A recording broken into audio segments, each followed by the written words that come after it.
Bienvenidos a nuestro podcast La Biblia en un año, episodio 27. El tema de hoy, cómo mantener el rumbo. Pero antes de iniciar a estudiar cómo mantener el rumbo, quiero que recordemos que estamos ejercitándonos para la eternidad en este 2026.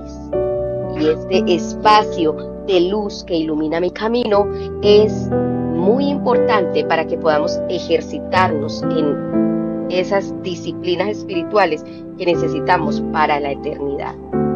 Bueno, vamos entonces en materia, cómo mantener el rumbo. Dice el pastor Nicky, a Pipa y a mí nos encanta realizar largas caminatas. Mejor dicho, nos gusta dar largas caminatas, me gusta dar largas caminatas y a ella le agradan las caminatas un poco más breves. De modo que convenimos en tener caminatas de media distancia. No hace mucho realizamos una caminata razonablemente larga en la zona de Sundows, Inglaterra. Ninguno de nosotros tiene un buen sentido de la orientación y para colmo nos habíamos olvidado de llevar un mapa. De alguna forma nos las arreglamos para extraviar el camino y terminamos en una granja. Era uno de los días más cortos del año y pronto comenzó a oscurecer. Parecía que la única forma de volver a donde estacionamos nuestro vehículo era cruzar un campo lleno de vacas. Al aproximarnos a ellas, algunas nos rodearon de una forma demasiado amistosa, bloqueando nuestro camino, mientras que otras se asustaron y comenzaron a correr. Estábamos convencidos de que seríamos remozados en el lodo, derribados por el ganado o reprendidos por un airado granjero por causar que las vacas aterrorizadas se dieran golpes con el vallado. Decidimos efectuar una salida veloz, saltando por un banco de tierra empinado y resbaladizo. Pipa había sobrepasado su duración preferible para una caminata. La oscuridad se cernía sobre nosotros y parecía que estábamos en un lugar alejado de cualquier camino cercano. Las cosas no se veían para nada bien. Afortunadamente, nos las arreglamos para encontrar un camino que nos llevaba de regreso. Sentimos un gran alivio. Para futuras caminatas, decidimos que llevaremos un mapa y no nos separaremos de las sendas marcadas en el mismo. Permanecer en el camino resulta mucho mejor para relajarnos, caminar juntos y favorecer nuestra relación en general. En la Biblia se usa con frecuencia la imagen de las sendas de Dios, sendas que conducen a la vida. Bueno, después de esta introducción, vamos a leer Salmos capítulo 17 del 1 al 5. Vamos a estar leyendo en Nueva Traducción Viviente, NTV. Oración de David. Oh Señor, oye mi ruego pidiendo justicia, escucha mi grito de auxilio. Presta oído a mi oración porque proviene de labios sinceros. Declárame inocente, porque tú ves a los que hacen lo correcto. Pusiste a prueba mis pensamientos y examinaste mi corazón durante la noche. Me has escudriñado y no encontraste ningún mal. Estoy decidido a no pecar con mis palabras. He seguido tus mandatos, los cuales me impidieron ir tras la gente cruel y perversa. Mis pasos permanecieron en tu camino, no he vacilado en seguirte. Amén. Bueno, aquí tenemos un primer punto después de esta lectura. Este primer punto se titula Determina permanecer en las sendas de Dios. Esta es importante, aprender a determinarnos. Ser determinantes es algo esencial para esta vida cristiana y poder permanecer en el camino. David dice, he apartado mis pasos y mis pies están firmes en tus sendas. La palabra hebrea para sendas significa literalmente huella de las ruedas. David está absolutamente determinado a permanecer en las sendas de Dios. A fin de permanecer en las sendas de Dios, debes observar lo siguiente. Mira, es algo que debes tener en cuenta. Si deseas permanecer en las sendas del Señor, en su camino y no desviarte. Lo primero es tener en cuenta tu corazón. Las cosas que pienses, las cosas que sientas. El salmista dice, tú escudriñas mi corazón y tú examinas por las noches. Ponme pues a prueba que no hallarás en mí maldad alguna. Es importante examinar nuestro corazón todas las noches, ponernos a prueba delante de Dios, abrir el corazón sin ninguna máscara y dejar que el Espíritu Santo sea quien nos redarguya y nos haga esa evaluación. Lo otro es tus palabras, las cosas que digas. Él dijo, no he dicho cosas indebidas. Esto es bien importante.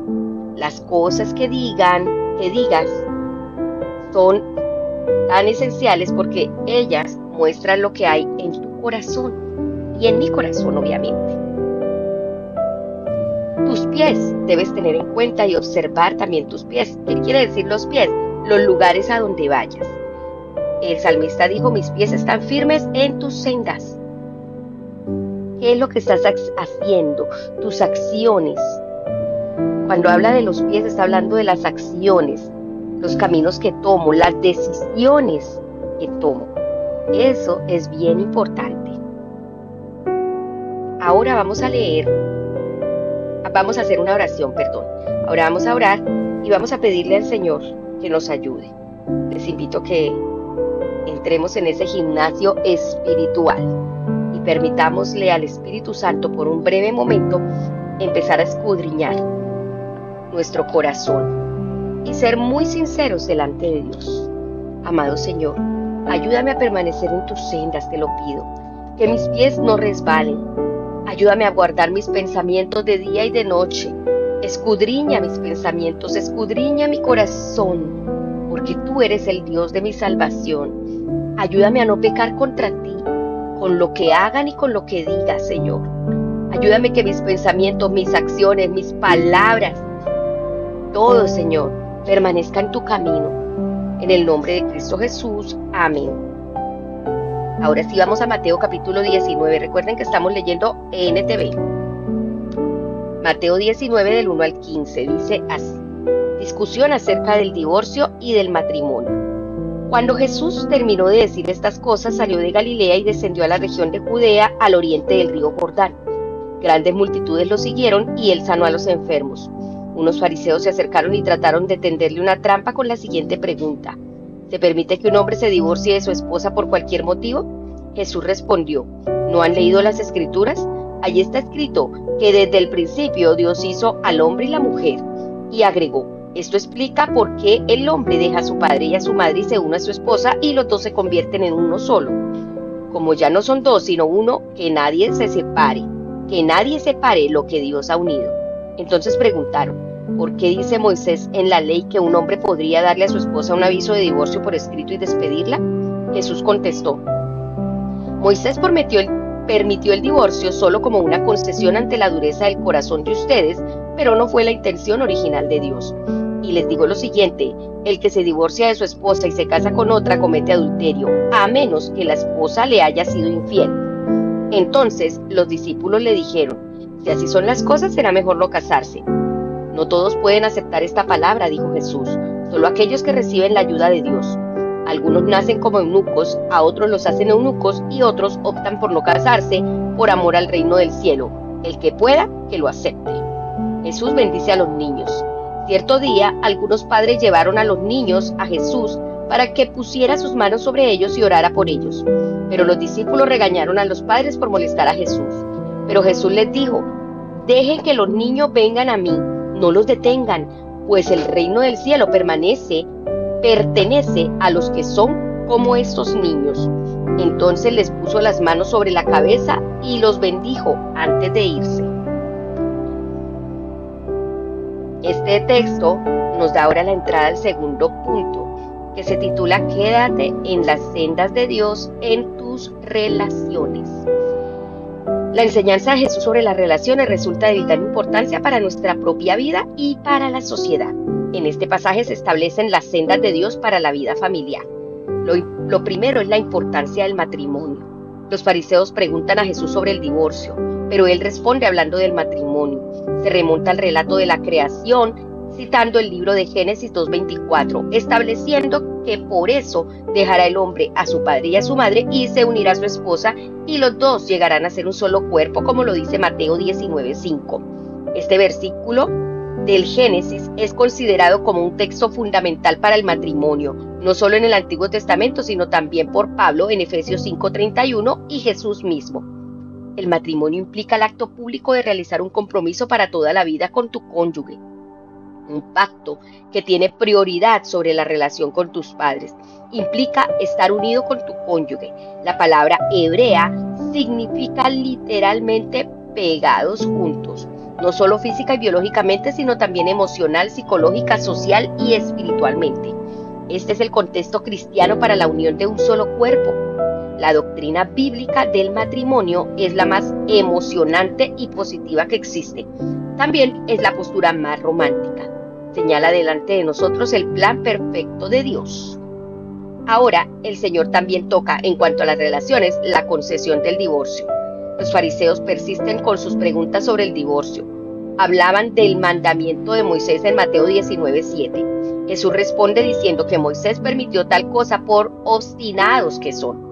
Y confronta duramente a los hombres que en una sociedad en donde las mujeres tenían mínimos derechos, usaban la concesión de la ley para abandonar a sus esposas. La concesión de Moisés del divorcio nos recuerda la gracia y la compasión de Dios en situaciones donde no alcanzamos el listón de sus ideales. Pero Jesús dice que el divorcio nunca es lo ideal. Muchos de los que han experimentado el dolor de un matrimonio quebrado se identificarán con la descripción de Job en su sufrimiento descrito en el pasaje del Antiguo Testamento que leímos hoy. Debemos hacer todo lo posible para cuidar los matrimonios, el nuestro y el de los demás, y hacer todo lo que podamos para consolar a quienes hayan divorciado, no echando culpas como Elifaz. También, en cuanto a las relaciones, vemos aquí un llamado a la soltería. Jesús habla de 3 clases de soltería. Primero, genética. Unos ya nacen incapacitados para el matrimonio. Segundo, la soltería involuntaria, personas a quienes las hicieron así los hombres. Y tercero, la soltería voluntaria. Otros se han hecho así por causa del reino de los cielos. La soltería puede ser temporal o permanente, pero nunca es definida por el Nuevo Testamento como algo de segunda clase. Tanto el matrimonio como la soltería son llamados importantes y conforme al Nuevo Testamento, las dos situaciones tienen ventajas y desventajas. Ahora, en cuanto a las relaciones, también vemos la prioridad de los niños. Las palabras de Jesús desafiaban la actitud de muchos de sus contemporáneos en cuanto a los niños. En las sociedades antiguas, los niños solían considerarse como la periferia de la sociedad. Parafraseando un antiguo dicho británico, eran personas vistas pero no oídas. Las sendas de Dios son muy distintas. Jesús imponía sus manos sobre los niños y oraba por ellos. Cuando los discípulos sienten que Jesús no debía ser distraído por ellos, responde: dejen que los niños vengan a mí y no se lo impidan, porque el reino de los cielos es de quienes son como ellos.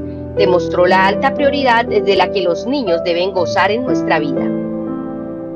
Como padres, es muy importante priorizar a nuestros hijos y no verlos como distractores de nuestro trabajo o ministerio. Como iglesia, debemos velar porque nuestros niños y jóvenes tengan prioridad en términos de recursos e instalaciones, porque el reino de los cielos pertenece a ellos, así como a todas las demás personas. Muy bien, ahora vamos a orar para que esta palabra quede grabada en nuestro corazón y realmente hagamos algo en cuanto a nuestras relaciones, permaneciendo en la senda correcta. Amado Señor, ayúdanos en nuestra vida personal y como sociedad a no apartarnos de tus sendas para la vida familiar. Amado Dios, pido tu bendición por todos aquellos que trabajan para fortalecer la vida espiritual, la vida familiar. Oramos, amado Señor, que las familias que en este momento se encuentran en deterioro, en daño, en crisis, que tu intervención poderosa y sobrenatural venga sobre ellos. Clamamos en el nombre de Jesús que haya restauración. Mira, Señor, esos hogares que han sido quebrados por el adulterio. Mira esos hogares que han sido quebrados por el orgullo. En el nombre de Jesús de Nazaret, rogamos que traigas restauración. Rogamos que traigas sanidad. Rogamos que traigas vida sobre el hogar, Señor. Te pedimos que la gracia salvadora, que la gracia restauradora, el poder de tu Santo Espíritu empiece a hacer una obra gloriosa y maravillosa en las vidas y en los corazones. Que hagas volver en sí, que hagas volver el corazón de los padres hacia los hijos, el de los hijos hacia los padres, que vuelvas a traer amor, unidad, que vuelvas a traer ese romanticismo en las parejas en donde se ha perdido. Rogamos, Señor, que las relaciones rotas sean restauradas por el poder de tu Santo Espíritu. En el nombre de Jesús, amén. Ahora les invito que abran sus Biblias en el libro de Job, capítulo 4. Vamos a leer capítulo 4 del 1, o sea, todo el capítulo 4. Leemos también el capítulo 5, el capítulo 6 y el capítulo 7. Arranquemos entonces de Job capítulo 4. Recuerden que estamos leyendo en Nueva Traducción Viviente. Primera respuesta de Elifaz a Job. Entonces Elifaz, el temanita, respondió a Job: ¿podrías ser paciente y permitirme que te diga unas palabras? Pues ¿quién podría quedarse callado? Antes alentabas a mucha gente y fortalecías a los débiles. Tus palabras daban apoyo a los que caían, animabas a los de que de rodillas temblorosas. Sin embargo, ahora que las desgracias te acosan, te desanimas, te llenas de miedo cuando te afectan a ti. ¿No te da confianza tu reverencia a Dios? ¿No te da esperanza tu vida de integridad? Detente a pensar, ¿mueren los inocentes? ¿Cuándo han sido destruidos los justos? La experiencia me dice que los que siembran problemas y cultivan el mal, eso cosecharán. Un soplo de Dios los destruye y se desvanece con una ráfaga de su enojo. Ruge el león y gruñen los gatos monteses, pero a los leones fuertes se les romperán los dientes. El feroz león morirá de hambre por falta de presa y los cachorros de la leona serán dispersados. Es secreto recibí esta verdad, como si me la hubieran susurrado al oído. Me llegó una inquietante visión durante la noche, cuando la gente duerme profundamente. El miedo se apoderó de mí y mis huesos temblaron. Un espíritu pasó frente a mi cara y me pusieron los pelos de punta. El espíritu se detuvo, pero no pude ver su forma. Había una silueta delante de mis ojos. En el silencio oí una voz que dijo: ¿puede un mortal ser inocente ante Dios? ¿Puede ser alguien puro ante el Creador? Si Dios no confía en sus propios ángeles y acusa a sus mensajeros de necedad, ¿cuánto menos confiarán los seres humanos hechos de barro?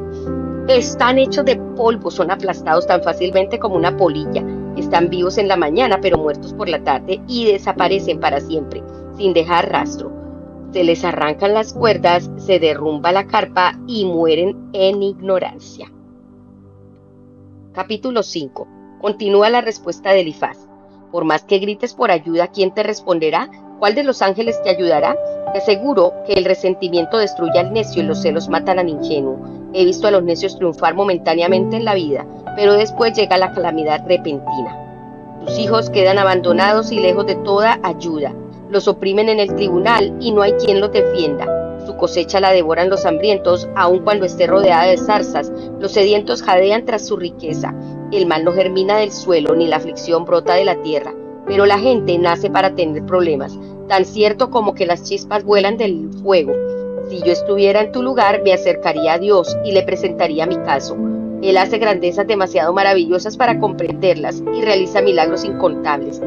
Él envía lluvia a la tierra y agua a los campos. Él hace prosperar a los pobres y protege a los que sufren. Él frustra los planes de los que traman para que el trabajo de sus manos no prospere.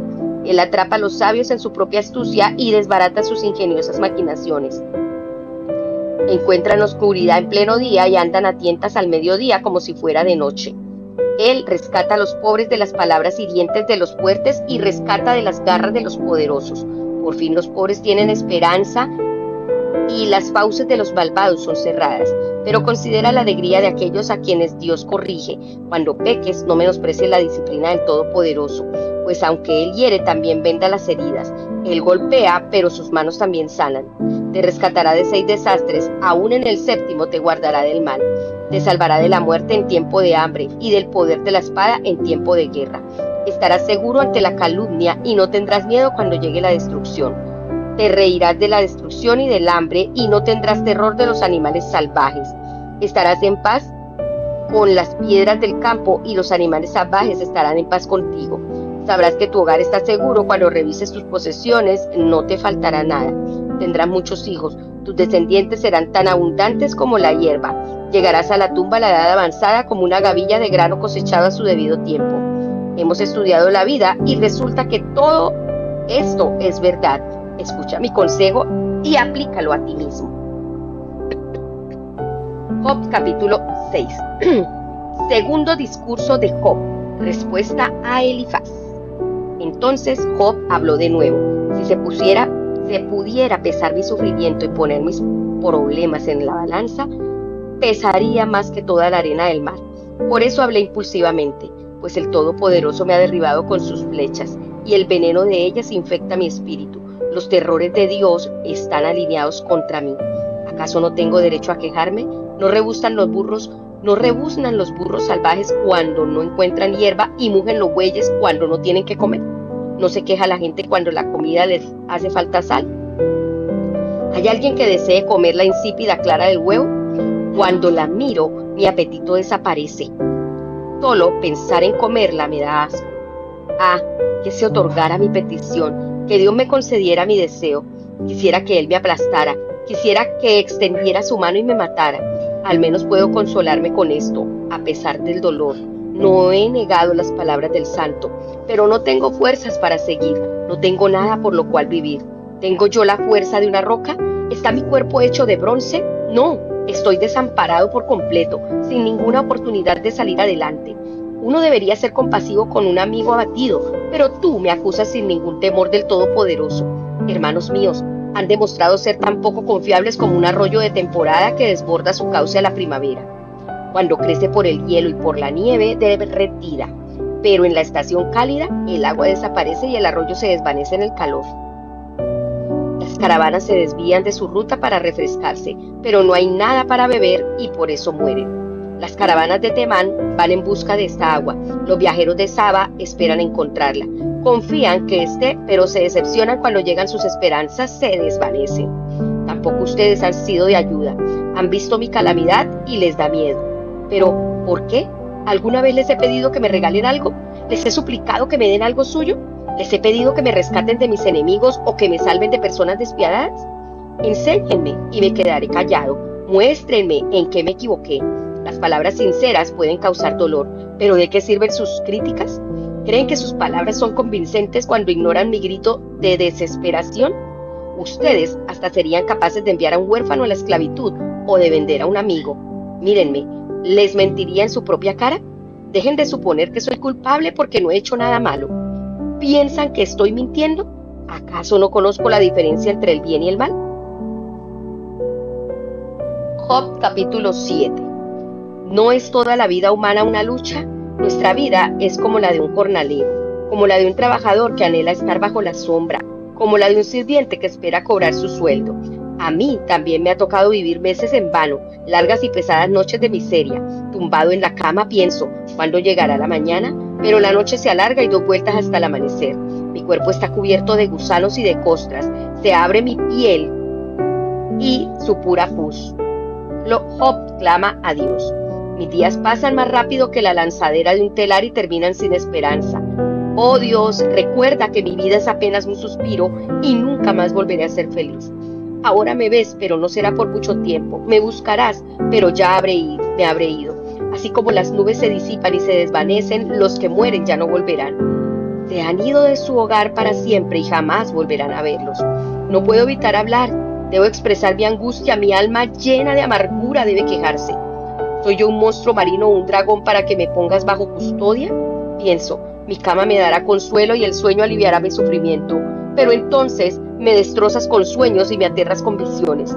Preferiría ser estrangulado. Mejor morir que sufrir así. Odio mi vida y no quiero seguir viviendo. Oh, déjame en paz durante los pocos días que me quedan. ¿Qué son los seres humanos para que nos des tanta importancia? ¿Para que pienses tanto en nosotros? Pues nos examinas cada mañana y nos pruebas a cada momento. ¿Por qué no me dejas en paz?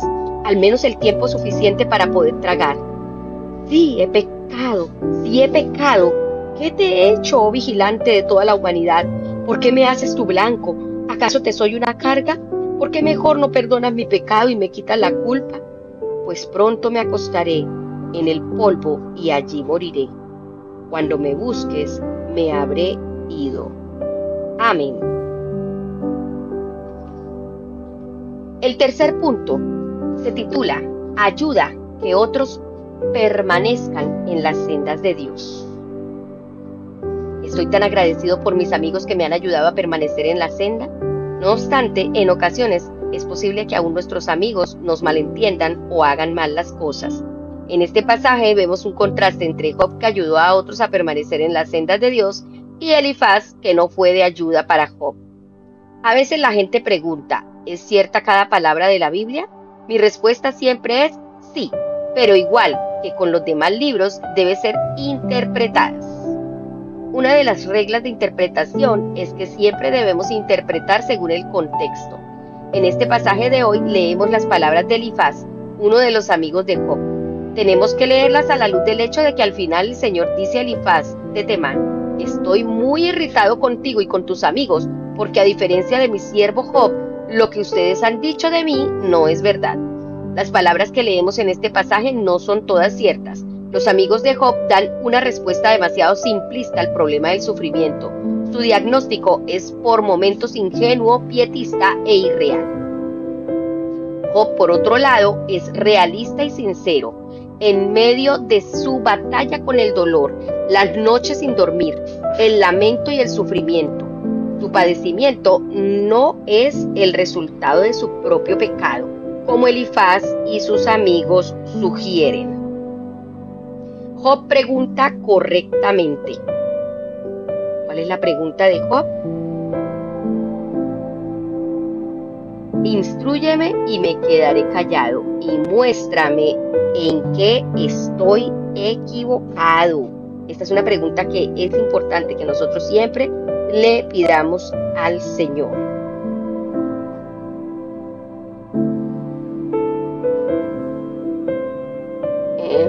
El Espíritu de Dios siempre nos convencerá de pecados específicos, mientras que Elifaz y sus amigos decían, en efecto, debes haber hecho algo malo para sufrir esto. Pero quienes sufren no han causado necesariamente su sufrimiento por su propio pecado. Si así fuera, Dios nos convencería del mismo mostrándonos el pecado específico cometido.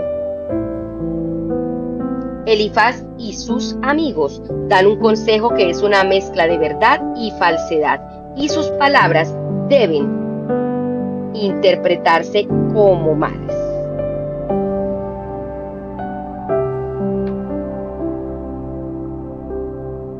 Como tales.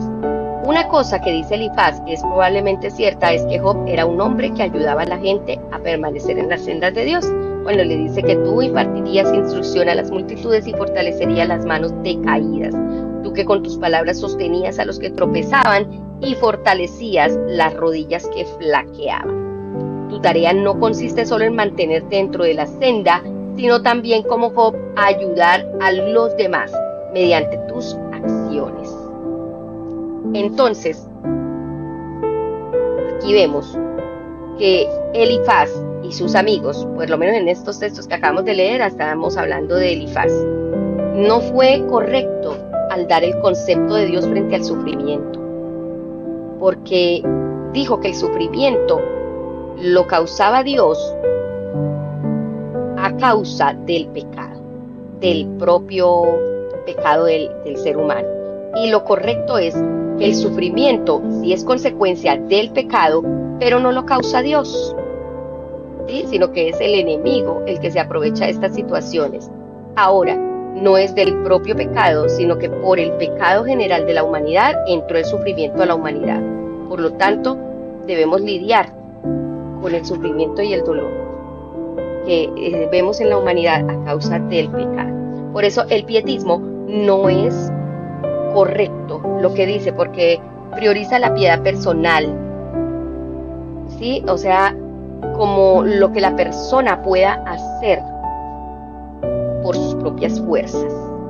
Recordemos que nosotros no dependemos de nosotros mismos, sino que dependemos de Dios, de lo que el Espíritu Santo hace en nosotros, de su obra transformadora y de su gracia.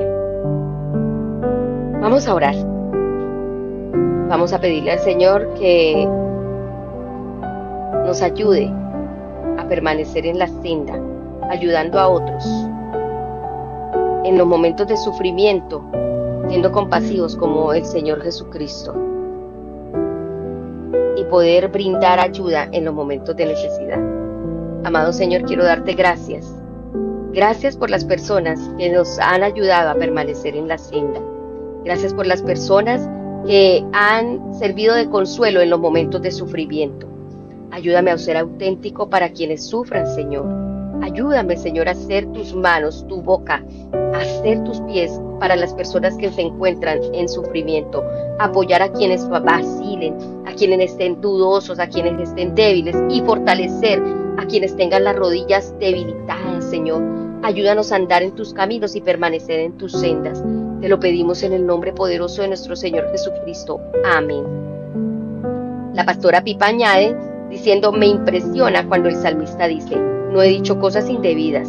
Esto implica ser cuidadosos con todas nuestras palabras.